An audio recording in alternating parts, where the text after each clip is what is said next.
is jealous for me. Love's like a hurricane, I am a tree, bending beneath the weight of his wind and mercy. When all of a sudden I am unaware of these afflictions eclipsed by glory, and I realize just how beautiful you are and how great your affections are for me. Oh, how he loves us so. Oh, how he loves us. How he loves us so. Segunda de Timoteo, capítulo 4, verso 1 al 5. Dice así la palabra del Señor. Te encarezco delante de Dios y del Señor Jesucristo, que juzgará a los vivos y a los muertos en su manifestación y en su reino, que prediques la palabra, que instes a tiempo y fuera de tiempo, redarguye, reprende, exhorta con toda paciencia y doctrina, porque vendrá tiempo cuando no sufrirán la sana doctrina, sino que teniendo comezón de oír, se amontonarán maestros conforme a sus propias concupiscencias, y apartarán de la verdad el oído y se volverán a las fábulas. Pero tú sé sobrio en todo, soporta las aflicciones, haz obra de evangelista, cumple tu ministerio. Vamos a meditar en esta porción bajo el tema: en este tiempo de pandemia, anunciemos el evangelio. Vamos a cerrar nuestros ojos, vamos a pedir a Dios que nos hable a través de su palabra. Bendito Padre que estás en la gloria de los cielos, en el nombre de Jesucristo estamos delante de ti, Señor, sabiendo que en esta época, Señor, que hemos estado en cuarentena, es también una época, Señor, para hacer la obra de evangelismo y discipulado que tú has encomendado, Señor, a tu iglesia. Oramos, Señor, para que en este momento tú obres en nuestros corazones a través de tu palabra y podamos hacer, Señor, un compromiso de poder seguir, Señor, anunciando las buenas nuevas del evangelio en este tiempo tan complicado que nos ha tocado vivir, Señor. Que tu gracia y tu favor, Señor, estén con nosotros, que tu palabra sirva como un consuelo, como una exhortación, Señor, para cada uno de nosotros. En el nombre de Jesús, amén y amén. Bien, esta época es una época en que los templos han estado cerrados y yo creo que esto va como para que abramos los templos quizás finales de septiembre o inicios de octubre, cuando la curva comience a bajar, porque en este momento abrir los templos esa parte de un riesgo, una cosa que para mí, no sé, ¿verdad? ¿Qué opinión tienen ustedes? Pero para mí no tiene sentido. Porque si vamos a ir al templo, pero no van a poder ir los ancianos, no van a poder ir los niños. Yo padezco de hipertensión y no van a poder ir los hipertensos, ni los diabéticos, ni los obesos, ni otras personas con otras afecciones. Si no vamos a poder estar juntos, vamos a tener que estar a 2 metros de distancia. Entonces me parece que da igual que sigamos reuniéndonos de una manera virtual. Pero aún en este tiempo, la iglesia no puede detenerse en la labor que Dios le ha encomendado. Y a pesar de que no nos estemos reuniendo en los templos, igual que en la iglesia en sus orígenes, se reunían en otros lugares y de muchas maneras creativas tenemos que buscar la manera de proclamar el evangelio de Jesucristo.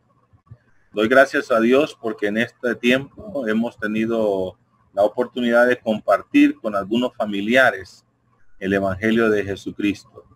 Así que de repente las personas que tenían un pariente, un familiar que no gustaba de ir al templo, pues ahora en sus hogares ha escuchado la palabra del Señor, ya sea el esposo, el sobrino, el hijo, la esposa, la mamá, la abuela, han tenido oportunidad de escuchar la palabra del Señor.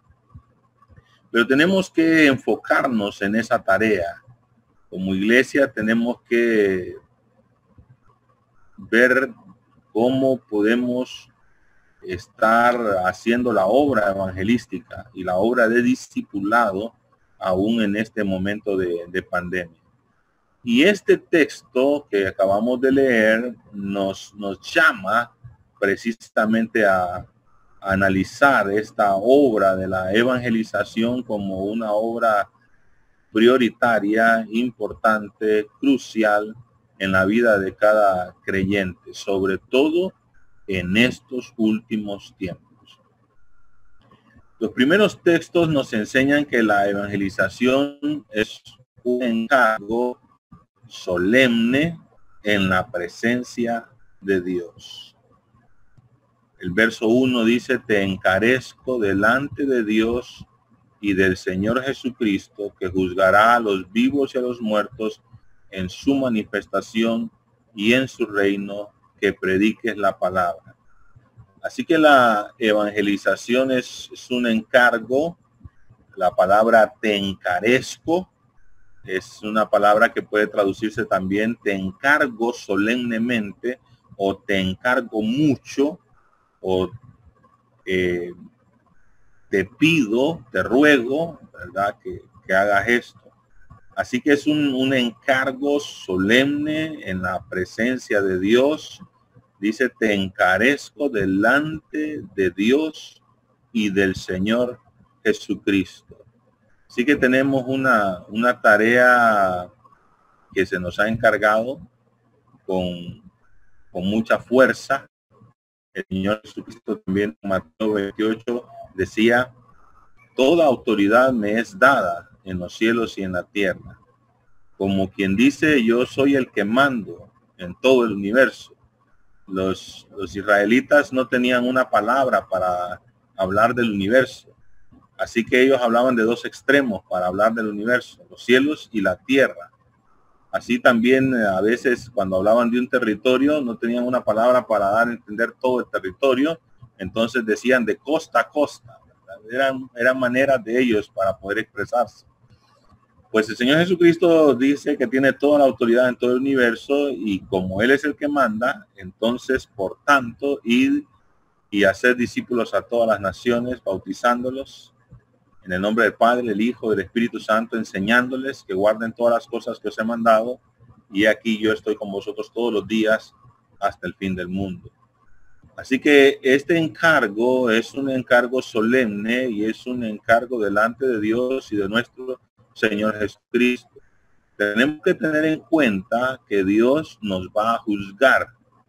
Pablo habla con Timoteo y le dice que el Señor Jesucristo va a juzgar a los vivos y a los muertos cuando Él regrese y cuando Él establezca su reino.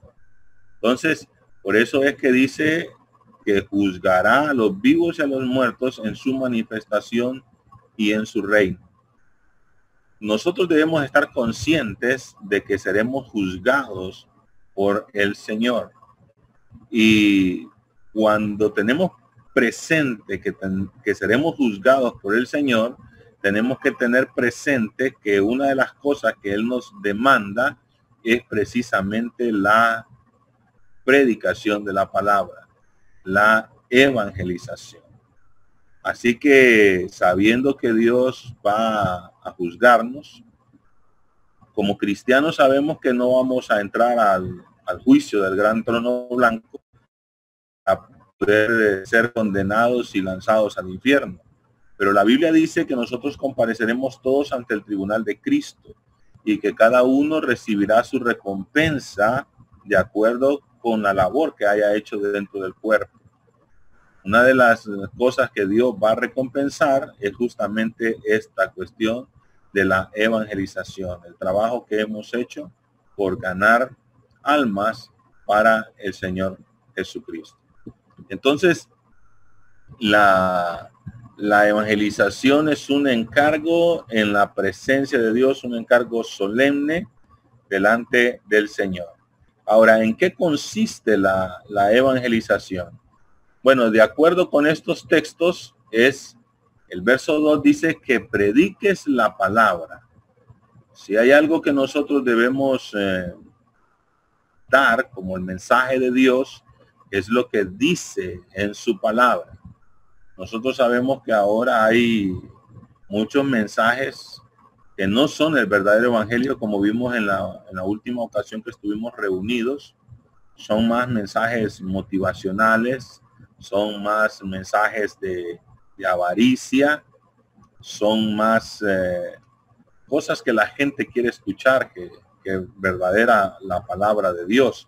Pero si nosotros queremos hacer lo correcto delante de Dios, lo que tenemos que predicar es su palabra. Tenemos que hablar de la escritura. Eso debe ser lo que nosotros hacemos. Cuando Felipe encontró al etíope, él estaba leyendo las escrituras. Y como no entendía el pasaje, dice la Biblia que Felipe, partiendo de esa escritura, le mostró el evangelio de Jesucristo a través de las escrituras. Entonces, por eso es importante que conozcamos un poco la palabra del Señor, que podamos predicar lo que dice su palabra. Ahora, también dice la Biblia en este verso 2 que la evangelización consiste en instar a tiempo y fuera de tiempo. Y esto significa insistir cuando sea o no sea oportuno. Y quizás esta época que estamos viviendo nosotros pueda ser para unos el tiempo oportuno, pero para otros puede ser que no sea el tiempo oportuno.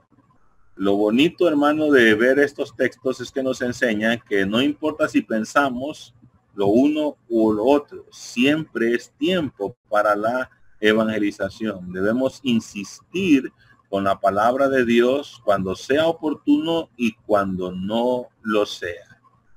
Y tenemos que hacerlo con cierto objetivo. Tenemos que tener cierto target, cierta meta, cierta propósito que alcanzar. Y la Biblia nos dice que debemos redarguye. Eso significa convencer. Cuando hablamos la palabra de Dios, estamos buscando redarguir. Estamos buscando convencer a una persona de la verdad de Dios, de la verdad del evangelio. Nosotros sabemos que no es una obra que nosotros hacemos, pero la palabra de Dios es poderosa para convencer. El Espíritu de Dios obra también en nuestra ayuda cada vez que compartimos la palabra para convencer al mundo de pecado. Tenemos que convencerlos de que están en riesgo de ser condenados, de que la justicia está solamente a través de Jesucristo, que solo en Jesucristo se puede obtener de los pecados. Tenemos que instar a tiempo y fuera de tiempo. Cuando sea oportuno, cuando no lo sea, debemos convencer. Debemos también reprender.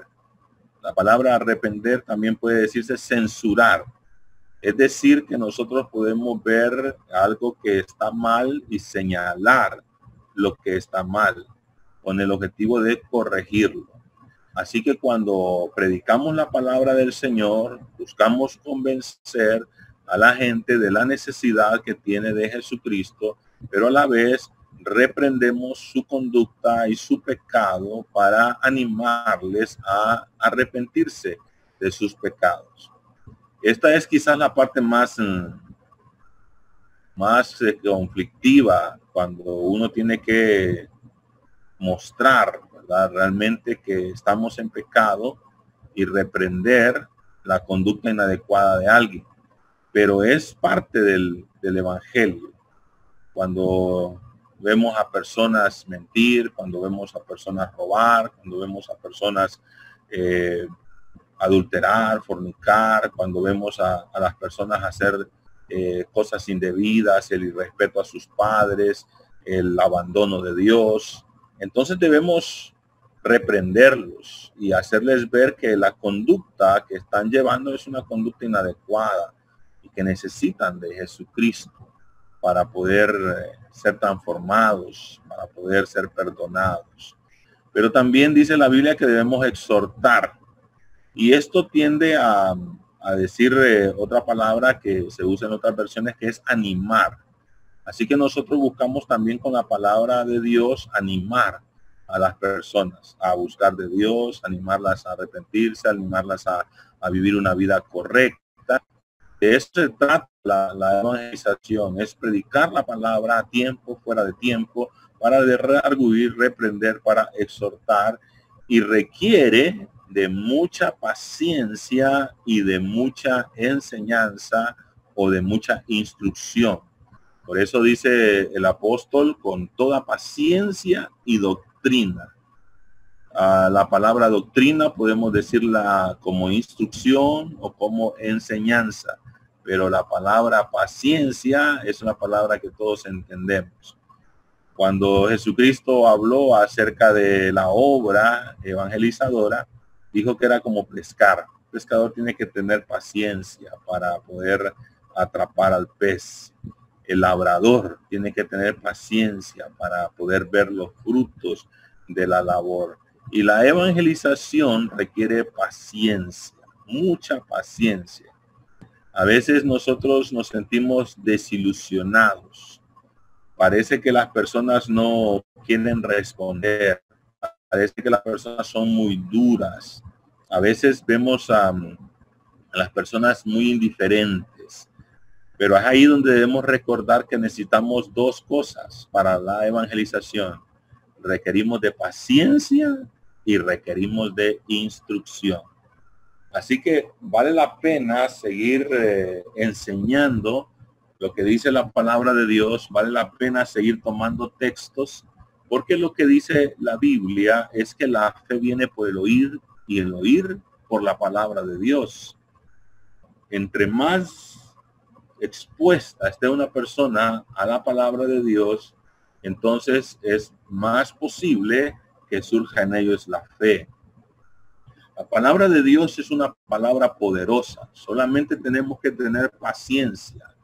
Y si tenemos paciencia para seguir dando la palabra, para seguir instruyendo, para seguir enseñando lo que dice Dios, entonces en algún momento vamos a ver los frutos.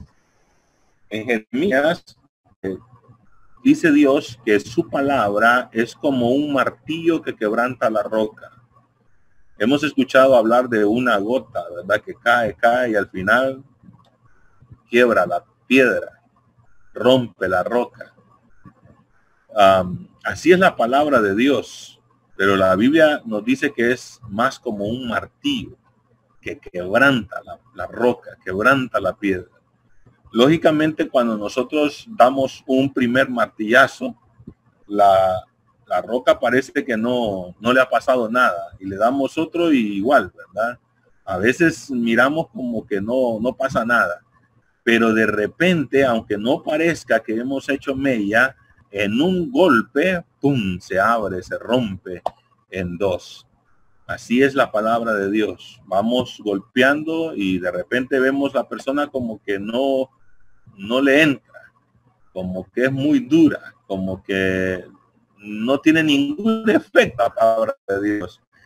Pero no podemos ser tan incrédulos nosotros a lo que Dios dice.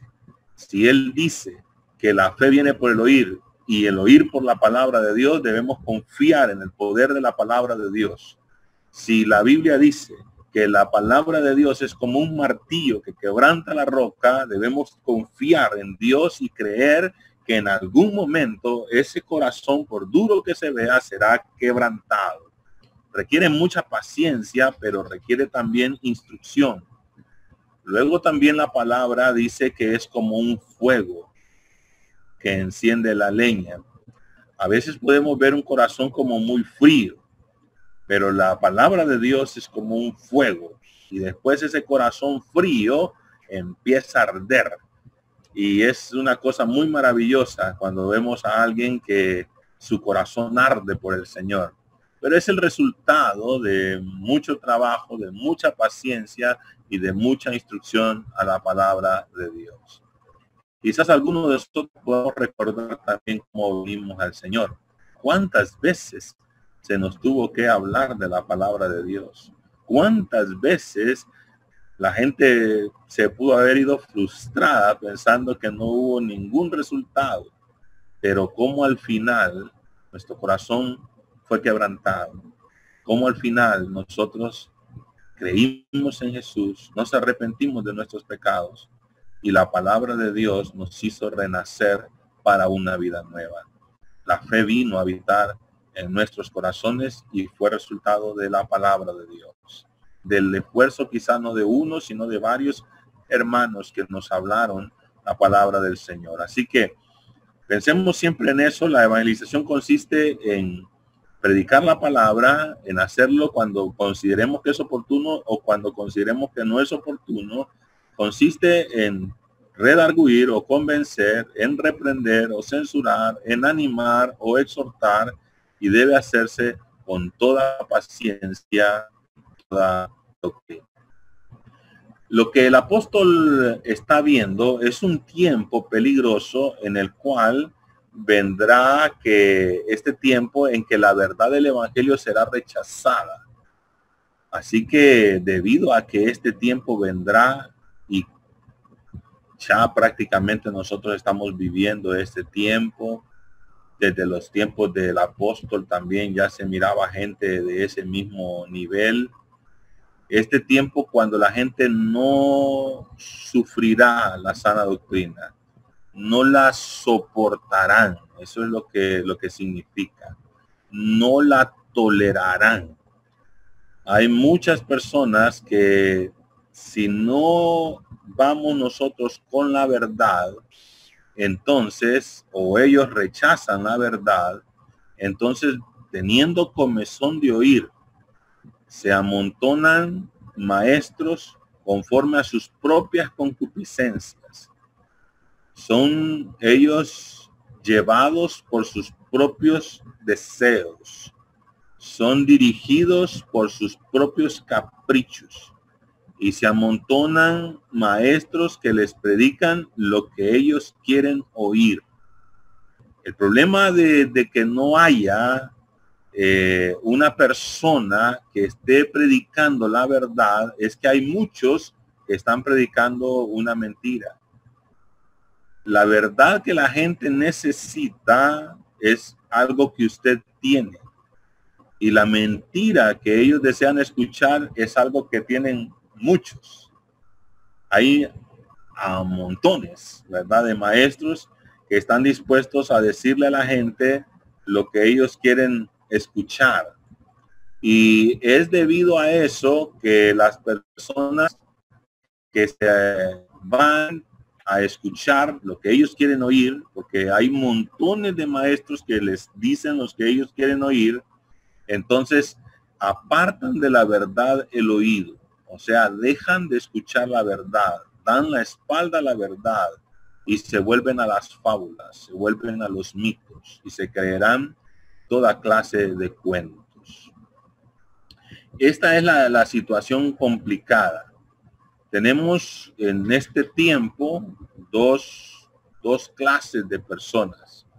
Los que están con el verdadero evangelio y los que tienen un evangelio adulterado, como vimos en la semana pasada. Pero nosotros, los que estamos en el verdadero evangelio, tenemos que hablar la verdad porque el mundo necesita esa verdad. Porque si ellos no escuchan la verdad de nosotros, entonces van a tener muchos otros maestros que van a enseñarles lo que ellos quieren escuchar. Así hay mucha gente que está escuchando en vez de la palabra, conferencias motivacionales o están llenándose de avaricia con esos pactos, con esos tratados, ¿verdad?, con Dios. donde los despojan del dinero, pero ellos lo dan porque ellos creen que es un buen negocio, que van a conseguir algo del Señor, que van a torcer el brazo de Dios con su dinero, porque eso es lo que les han enseñado, o porque la ambición los corrompe y creen que van a tener mucho más de lo que ellos han podido dar, porque así también se los han enseñado. Entonces, se creen toda clase de fábulas, se creen toda clase de mitos, toda clase de cuentos. Ahora, en contraste con estos falsos maestros que se amontonan, nosotros, los verdaderos creyentes, debemos tener este tipo de conducta. ¿Cuál debe ser entonces la conducta evangelizadora del verdadero cristiano en los últimos tiempos? El apóstol Pablo dice a Timoteo, pero tú, hablando antes de los falsos maestros que van a apartar de la verdad el oído y van a volver a las fábulas, pero tú, dice en el verso 5, sé sobrio en todo, soporta las aflicciones, haz obra de evangelista, cumple tu ministerio. Así que en esta época, aunque mucha gente rechace la verdad, la conducta nuestra debe ser sobria. Es decir, debemos ser prudentes. Es decir, debemos mantener siempre nuestro buen juicio. Siempre tenemos que tener cordura. Siempre tenemos que tener buen criterio. Siempre tenemos que ser equilibrados, ser sobrios, ser prudentes, mantener nuestro buen juicio. Y algo que el apóstol nos enseña es que debemos soportar las aflicciones. Habrá momentos muy difíciles, como estos que estamos viviendo hoy, pero en medio de todas las aflicciones tenemos que dedicarnos a la evangelización. Haz obra de evangelista. Es lo mismo que decir dedícate a la evangelización o decir dedícate a anunciar el evangelio. Este tiempo que nosotros estamos es un tiempo en el cual debemos dedicarnos a anunciar el evangelio. El apóstol le dice a Timoteo, cumple tu ministerio. Otras versiones dicen, cumple bien con tu trabajo. Y como cristianos debemos reconocer que ese es nuestro trabajo. ¿Cuál es el trabajo nuestro? ¿Cuál es la razón de la existencia de la iglesia? No hay más que el evangelismo y el discipulado. Así que nosotros tenemos que en este momento, a pesar de la situación difícil, soportar el momento difícil y continuar dedicándonos a anunciar el evangelio, a cumplir bien con nuestro trabajo. ¿Cómo podemos hacerlo? Bueno, ahora hay muchas formas. Tenemos llamadas de teléfono, tenemos compartir, ¿verdad?, en las redes sociales, algunos mensajes, podemos invitar a personas a las reuniones virtuales que estamos teniendo. Hay muchas maneras en que podemos siempre hablar acerca de Jesucristo. En la iglesia hemos enseñado un montón de métodos, ¿verdad?, de evangelismo. El libro de Sin Palabras o el evangelismo por colores, varias maneras. Y todas esas maneras pueden ser aplicables aún en medio de esta situación. Así que le pido en el nombre de Dios que vaya pensando, como pedía la hermana Alba de un día de estos, en martes creo que era, en sus peticiones, vaya pensando de qué manera usted puede seguir cumpliendo con esa labor del evangelismo y el discipulado. Además, hermanos, no quisiera yo suspender las reuniones del lunes, pero me veo realmente imposibilitado de poder estar a esas horas. Bueno, casi todo el día está complicado para mí. Estoy recibiendo las charlas de las 5 a las 8. Luego vamos a empezar a dar unas clases en el seminario teológico a las 8, sería desde las 8 a las 9:30, y entonces me vuelve un poco complicado. Pero hay tantos hermanos, tantas hermanas en la iglesia que pueden predicar la palabra, así que les animo a tomar el control del día lunes, ¿verdad? Y poder seguir haciendo la labor, ¿verdad? Aunque consideren que es el tiempo oportuno o no. La misión es que tenemos que hacer, ¿verdad? Lo que Dios nos manda. Me gustaría concluir leyendo una vez más ese mismo texto de segunda de Timoteo 4, del 1 al 5, pero en otra versión. Tengo aquí la versión Dios habla hoy y dice así: delante de Dios y de Cristo Jesús, que vendrá glorioso como Rey a juzgar a los vivos y los muertos, te encargo mucho que prediques el mensaje, que insistas cuando sea oportuno y aun cuando no lo sea. Convence, reprende y anima, enseñando con toda paciencia, porque va a llegar el tiempo en que la gente no soportará la sana enseñanza. Más bien, según sus propios caprichos, se buscarán un montón de maestros que solo les enseñen lo que ellos quieran oír. Darán la espalda a la verdad y harán caso a toda clase de cuentos. Pero tú conserva siempre el buen juicio, soporta los sufrimientos, dedícate a anunciar el evangelio, cumple bien con tu trabajo. Así que les animo en el nombre del Señor a seguir trabajando en esta obra de la evangelización. Vamos a cerrar nuestros ojos, vamos a dar gracias a Dios por su palabra. Amado Padre que estás en la gloria de los cielos, en el nombre de Jesucristo, tu Hijo amado, queremos darte gracias, Señor, por este tiempo que tú nos has permitido tener delante de ti. Sabemos, Señor, que la misión y el trabajo que tú has encomendado es la evangelización y el discipulado. Te rogamos, pues, Señor, que tú nos ayudes a buscar maneras creativas de poder ejercer esta labor, Señor, tanto personalmente como iglesia. Nos des, Señor, la sabiduría y nos guíes, Señor, para poder hacer en medio de esta pandemia, Señor, la obra de la evangelización y también la obra del discipulado. Padre, en el nombre de Jesucristo te damos gracias por tu palabra. Amén y amén.